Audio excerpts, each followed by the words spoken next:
Jaalleewwan ko simbira koochoo hin qabne yookaan baallee hin qabne argitanii beektuu?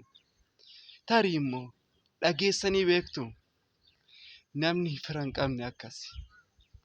Simbirri baallee yookaan koochoo hin qabne wanta ittiin balaliitee deemtee soorata isheetti funaannattu hin qabdu. Namni fira hin qabnes akkasi. Maaliif iddoo itti deemee boqotuu fi iddoo itti haara galfatuu fi iddoo itti jireenya isaa dabarsutu ulfaataadha.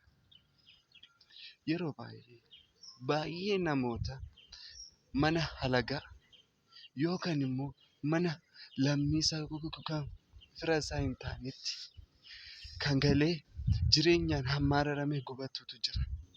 Yookaan jireenyaan ceephaa'amee keessi isaa madaa uffatee kan jiraatutu jira. Adda baasaa.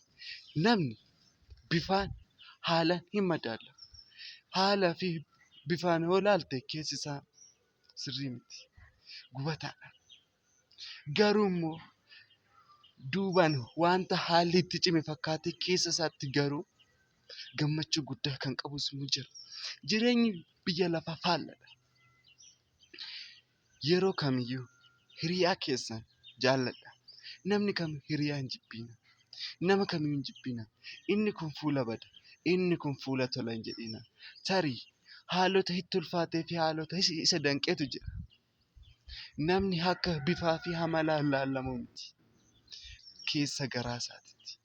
Amalli garuu murteessaa ta'e osoo jiruu garaan isaa keessi maalidhaa? Inni kaan jaalala dhugaa namaaf qaba. Inni kaan immoo jaalalli isaa amanamaa miti. Ati isa jaalala dhugaa qabu ta'i. Kanumaan sitti hima. Galatoomii.